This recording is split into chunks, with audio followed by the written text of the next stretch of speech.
This is Michael Durth. He is in love with anything food and wine.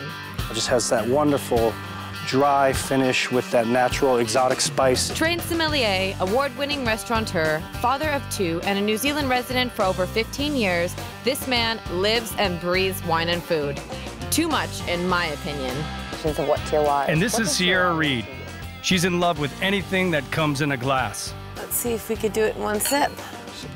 She's an international model who came to New Zealand 2 years ago, and we can't get rid of her. Go from, do I cut his head off first, or do I go into his area? She was once described as eloquently crass. I'm so sorry. I wonder why. Why are the two of us combining forces? Well, our mission is to search New Zealand from top to bottom, to find the best food and wine matches, compiling 2 degustation menus. We will use the Family of 12 Wine Collective as our guides through the country, as we learn more about New Zealand wine and match it with local cuisine. We are going to prove to you that no matter where you go in New Zealand, you can create and cook gourmet food and match it with world-class wines. So join us on our journey as we harvest New Zealand. It hit me in the eyeball!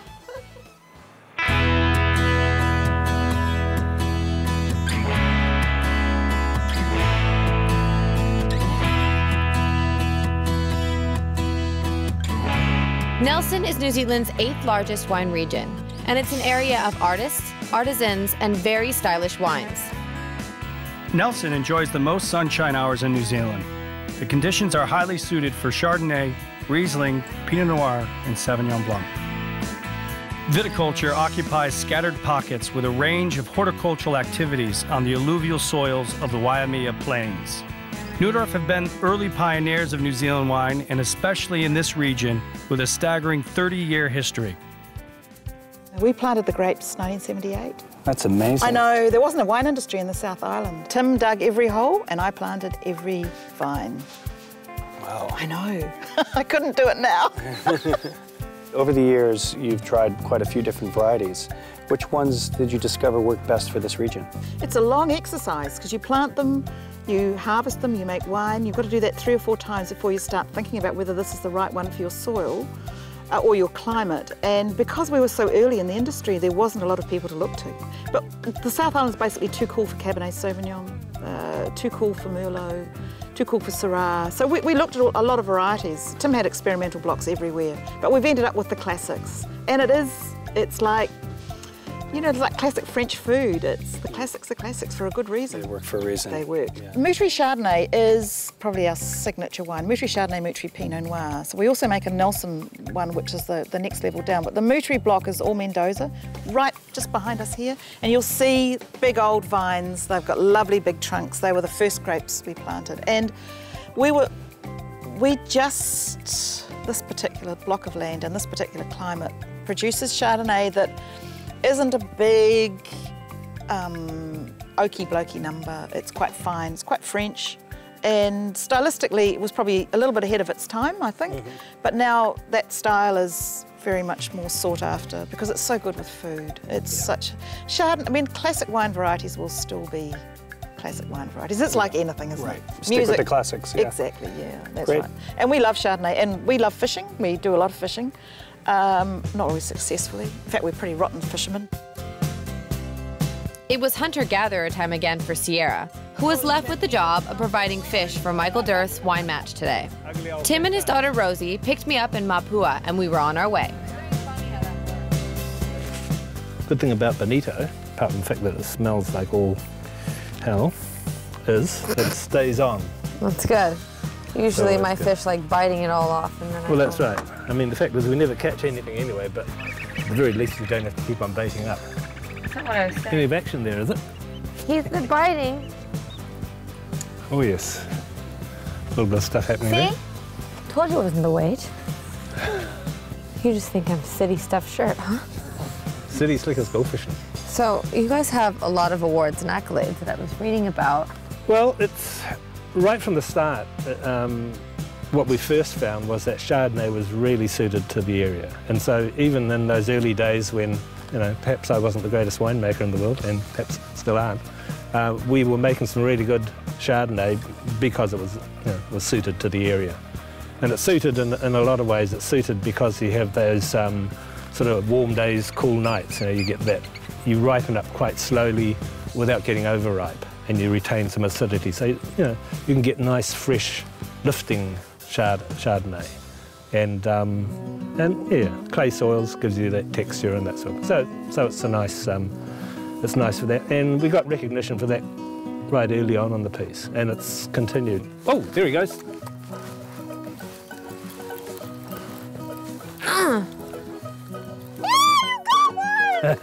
My God, you got him on the top one. Not what you call a big one.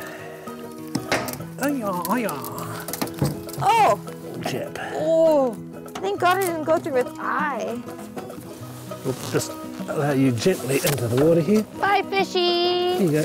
Oh, God, that was such a really good, catch and throw. Give it back. Snapper are coming back, and people are catching a few good-sized ones in the bay. Not us. What did you just catch?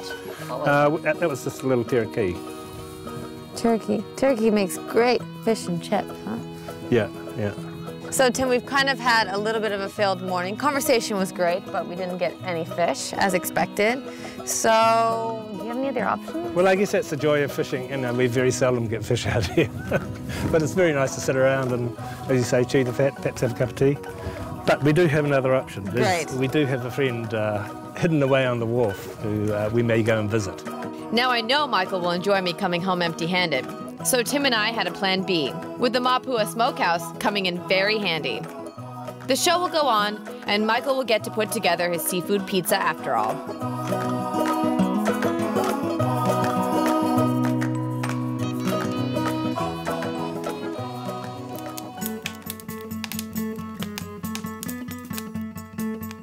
Well, Judy, it's just about pizza time. All our hard work has paid off. Earlier we made our pizza dough, which I do a little variation of the theme. I added a little bit of Greek yogurt and a little saffron. It looks great, doesn't it? And can you tell me, what did we pick up today? Well, we didn't pick up much ocean-wise. We failed miserably. Yeah, that's right. Sierra, Tim and Rosie went out there, but they had a good time. So luckily enough, we've got the Mapua Smokehouse on the wharf, so if you come back empty-handed, you call in there, and we've got some smoked fish. This, they smoke in Manukau and honey, and it's just beautiful. There's salmon, warahau, and hake. This is one of my favorite Chardonnays. I'm a big fan. It has this nice tension. It's a leaner style. I think with the saffron, the smoked fish, it should really be lovely, tying in the whole richness of the creme fraiche, and I'm really looking forward to seeing how this works. Pizza is really easy to make. You just need flour, water, yeast, really, and then you can add in some cumin, some rosemary. You can really add in anything you like. But I mean, just for a traditional tomato base, you don't really have to add too much. But just I really want to kind of accentuate with a few key ingredients, because I think it'll work really well with the wine.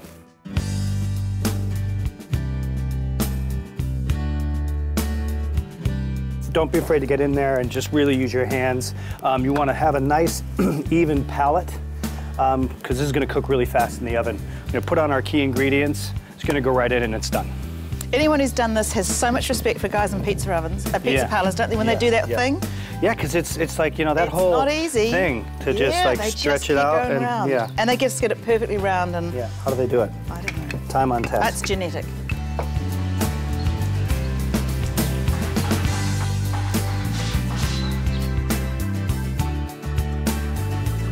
We're going to do some roasted garlic and some raw garlic with some olive oil and just brush that on the pizza. Real simple.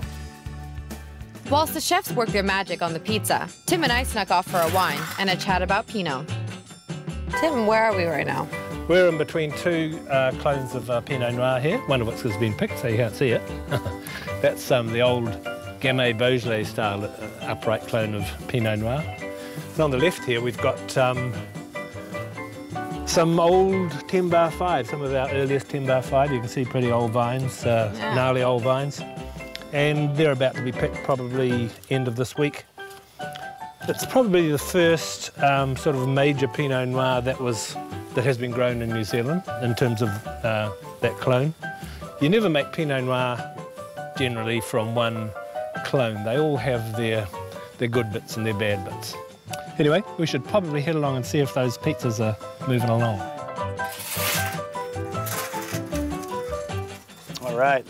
Whew, that's definitely done. My roasted garlic came out perfectly. I added more raw garlic to this, some chopped coriander, some lemon zest and olive oil. Now we're ready for our base for our pizza.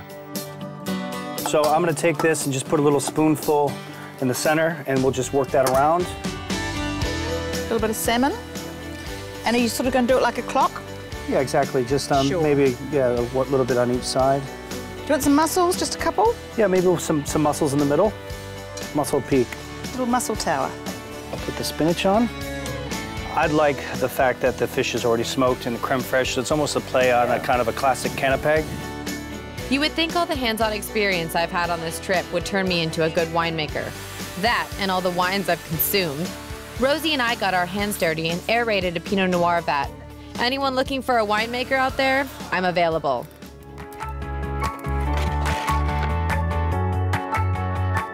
Wow, look at that. Now, depending on the heat, you don't want to leave it more than 40 seconds, but that looks amazing. We're just about ready to eat. Excellent. Yeah. Shall I cut some of these up, Michael? Please, thank you. Excellent. I love this heart-shaped one.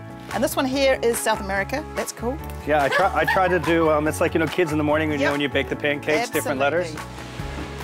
I'm going to pass half of one down to the people that have been Nice. working so hard. That one there's for Aurelian. Yeah, it's good. I'm hooked. Cheers. Cheers. All right, cheers. Thank you for everything, you guys. It's been a wonderful family on our journey. Well, the smoked fish went very well on Mr. Dirth's pizza. And Neudorf has won itself a lifetime fan of their Chardonnay. It's absolutely beautiful. Another great addition to the nationwide degustation menu. I think he's done a marvellous job. What I like is really skinny pizzas like that. You've just got the tiny bit at the base here and no dough left in the middle, just nice and crunchy. And hint of pepper in there's really lifted the whole thing. I think it's just great. Good food and good wine go together. They really do. Tim and Judy were such down-to-earth South Islanders. Rosie was very cool, and the winery was so quaint. It has to be one of the most beautiful cellar doors in the country. So cheers to Neudorf and Michael for a great day.